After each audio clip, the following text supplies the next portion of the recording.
Sir, मैं हरियाणा और मणिपुर के वजीर आला के लिए कुर्सी है तुम्हारा, ये जनाजा तो नहीं, कुछ कर नहीं सकते तो उतर क्यों नहीं जाते? जो गौ रक्षक है, जिसका नाम मोनू है, वो आपके लिए मोनू डार्लिंग बन गया है, उसको कहिए क्विट इंडिया। मैं ये पूछना चाहता हूँ, बिल्किस बानो इस देश की बेटी है या नहीं? जिस बिल्किस बानो को 11 लोगों ने रेप किया, प्रेग्नेंट थी, उसकी मां का रेप किया, उसकी बेटी को कत्ल कर दिया, उसकी मां का कत्ल कर दिया, आपने कातिलों को रिहा कर दिया। इस ऐवान में पास किया गया था कि तारीख के जख्मों को नहीं खुरेदा जाएगा। आप विरोध रहे उनको। लुकमान अंसारी मॉब लिंचिंग पूरे पसमानदा मुसलमान की होती है, पावरलूम बंद है अंसारियों के। अगर इनको मालूम हो जाए कि क्विट इंडिया का नारा एक मुसलमान ने दिया था तो वो भी नहीं बोलेंगे। वो एक चौकीदार है, एक दुकानदार है, जब जुल्म हम पे होता कोई मुंह नहीं खोलते। यूएपीए का कानून अमित शाह ने लाया, इन दुकानदारों ने तायीद की। नू में 750 इमारतों को बगैर ड्यू प्रोसेस फॉलो किए उनके इमारतों को मुनज़्ज़म कर दिया गया, और इसलिए कि वो मुसलमान थे। मणिपुर के ताल्लुक से कल बड़ा लंबा जवाब वजीर दाखिला ने दिया। सर, आसाम राइफल के ऊपर केस बुक हो जाता है, एफआईआर हो जाता है, क्या हो रहा है वहाँ पर? कहाँ गया आपका कॉन्शियस, कहाँ गया आपका ज़मीर जब वहाँ की महिलाओं की अस्मत रेज़ी की जा रही है? कि अगर प्रधानमंत्री ने अहमदाबाद में शी जिनपिंग को बुलाकर झूला झुलाया, क्या हुआ, क्या नतीजा निकला उसका? क्या देश बड़ा है या हिंदुत्व गोलवाल करके आइडियोलॉजी बड़ी है? कि पसमानदा मुसलमान से प्रधानमंत्री को बड़ी मोहब्बत है। ये कौन सी आपकी मोहब्बत है पसमानदा, जो आपका एक मुसलमान मिनिस्टर नहीं है वहाँ पर? जो मैं बताने की कोशिश करूंगा कि क्यों हम इस तहरीक अदम एतमाद की तायीद में और मोदी हुकूमत की मुखालिफत में खड़े हैं। सर, हालिया दिनों में हमारे मुल्क में ट्रेन में एक वर्दी पोश दहशतगर्द ने अपने सीनियर मीना साहब का कत्ल करने के बाद ट्रेन के कंपार्टमेंट में जाकर नाम पूछकर, चेहरे पर दाढ़ी देखकर, कपड़े देखकर उनको कत्ल कर दिया। और उसके बाद उसने कहा कि इस देश में रहना है तो मोदी को वोट देना पड़ेगा। मैं हुकूमत से जानना चाहूंगा कि क्या ये अक्सरती तबके की एक्सट्रीमिज्म और रेडिकलाइजेशन की बेहतरीन मिसाल नहीं है?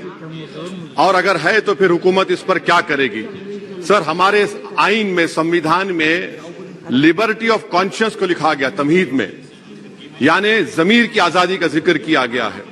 मैं हुकूमत से और खास तौर से वजीर आजम से जानना चाहता हूं कि कहां गया इस हुकूमत का जमीर, कॉन्शियस जिसको अंग्रेजी में कहते हैं, जब नू में 750 इमारतों को बगैर ड्यू प्रोसेस फॉलो किए उनके इमारतों को मुनज़्ज़म कर दिया गया, और इसलिए कि वो मुसलमान थे, पूरे के पूरे इलीगल थे। इसीलिए पंजाब की हाईकोर्ट और हरियाणा की हाईकोर्ट ने कहा कि ये एथनिक क्लेंसिंग है। इसकी एक बेहतरीन मिसाल है उस हुकूमत की। तीसरी है कि इस मुल्क में एक नफरत का माहौल, बल्कि आतिश को पैदा कर दिया गया, मुसलमानों के खिलाफ नफरत का माहौल। ये इनका 9 साल का इनका ये कारनामा है। तीसरा, सर, मणिपुर के ताल्लुक से कल बड़ा लंबा जवाब वजीर दाखिला ने दिया। सर, आसाम राइफल के ऊपर केस बुक हो जाता है, एफआईआर हो जाता है, क्या हो रहा है वहां पर? कहां गया आपका कॉन्शियस, कहां गया आपका जमीर जब वहां की महिलाओं की अस्मत रेज़ी की जा रही है? और आप मुख्यमंत्री को नहीं हटाना चाहते इसलिए क्योंकि वो कोऑपरेट कर रहा है। सर, मैं हरियाणा और मणिपुर के वजीर आला के लिए किसी शायर ने अच्छा कहा था कि कुर्सी है तुम्हारा, ये जनाजा तो नहीं, कुछ कर नहीं सकते तो उतर क्यों नहीं जाते? आखिर कहां गया? उन ताबूतों में खो गया कि आपका कॉन्शियस, आपका जमीर, जहां पर 50,000 लोग बेघर हो गए, यानी 6 लाख हथियारों को लूटा जा रहा है। आखिर कौन सा आप इंचार्ज वहां पर हैं? सर, 14 पॉइंट हिजाब को एक मसला बना दिया गया और मुस्लिम बच्चों को तालीम से महरूम कर दिया गया। क्या ये आपका लिबर्टी ऑफ कॉन्शियस है? कहां गया आपका जमीर? सर, अभी आपने फाइनेंस मिनिस्टर साहबा ने कहा, यहां पर डीएमके के मोहतरमा कनिमोजी ने महाभारत के द्रौपदी का जिक्र किया। मैं ये पूछना चाहता हूं, बिल्किस बानो इस देश की बेटी है या नहीं? जिस बिल्किस बानो को 11 लोगों ने रेप किया, प्रेग्नेंट थी, उसकी मां का रेप किया, उसकी बेटी को कत्ल कर दिया, उसकी मां का कत्ल कर दिया, आपने कातिलों को रिहा कर दिया। ये आपका कॉन्शियस है? ये आपका कॉन्शियस है? आप तो मेजोरिटेरियन पॉलिटिक्स को फरोग दे रहे हैं। सर, चौथा, आज चाइना के ऊपर कोई नहीं बोलते हैं। प्रधानमंत्री मोदी ने उस वक्त 2013 में जब प्रधानमंत्री नहीं थे कहा था कि समस्या बॉर्डर पर नहीं, दिल्ली में है। अगर हम अपनी जमीन पर हैं तो डिसएंगेजमेंट क्यों कर रहे हैं? क्या आज चीन हमारी जमीन पर नहीं बैठा है? क्या आज चीन से आप बातचीत कर रहे हैं? आप डिसएंगेजमेंट कर दिए, बताइए डी एस्केलेशन, डी इंडक्शन कब होगा? मैं आपके जरिए से हुकूमत को बता रहा हूं कि अगर प्रधानमंत्री ने अहमदाबाद में शी जिनपिंग को बुलाकर झूला झुलाया था, क्या हुआ? क्या नतीजा निकला उसका? चेन्नई दिखाया, क्या नतीजा निकला? सर इसलिए चीन पर बोलिए, चीन को उखाड़ कर फेंकिए। सर और एक पॉइंट जिस पर मैं मुखालिफ तायद में खड़ा हूं, हाई इन्फ्लेशन है इस मुल्क में, हाई अनएम्प्लॉयमेंट है, स्टैग्नेटिंग कंजम्पशन है, इसकी वजह से महिलाओं में हाई एनीमिया लीड कर रहा है। ये हुकूमत इसकी जिम्मेदार है। सर कुलभूषण जाधव कहां है? पाकिस्तान में बैठा है, आप क्यों नहीं लेके आते? आप विश्वगुरु कहते हैं, कुलभूषण जाधव को भूल गए आप। कतर में 8 नेवी ऑफिसर 1 साल से जेल में हैं, आप नहीं ला सके उनको। सर और एक चीज, 1991 का प्लेसेस ऑफ वर्शिप एक्ट इस ऐवान में पास किया गया था कि तारीख के जख्मों को नहीं खुरेदा जाएगा। आप खुरोद रहे हैं उनको। मैं आपको इंतबाह दे रहा हूं, वार्न कर रहा हूं, इस मुल्क को 90 के दहे में मत लेकर जाइए। 91 का एक्ट सुप्रीम कोर्ट में जवाब दीजिए कि आपकी हुकूमत 91 प्लेस ऑफ वर्शिप एक्ट की कायम है, उस पर कायम रहेगी। यूसीसी सर, इस यूसीसी का फॉर्मूला क्या है? एक मुल्क में एक मजहब, एक कल्चर, एक जबान। ये तो डिक्टेटरों का फॉर्मूला है। भारत एक गुलदस्ता है, भारत एक मोजाइक है। यहाँ पर बेशुमार जबानें, बेशुमार मज़ाहिब बोले जाते हैं और हिंदू अनडिवाइडेड फैमिली में sir I am concluding 8 crore 75 Hindu खानदानों को 3,800 करोड़ डिडक्शन मिला। इसके बारे में आप क्या कहेंगे? सर मैं कंक्लूड करने से पहले आपको बताना चाह रहा हूं कि माइनॉरिटी वेलफेयर का बजट 40% कम कर दिया गया।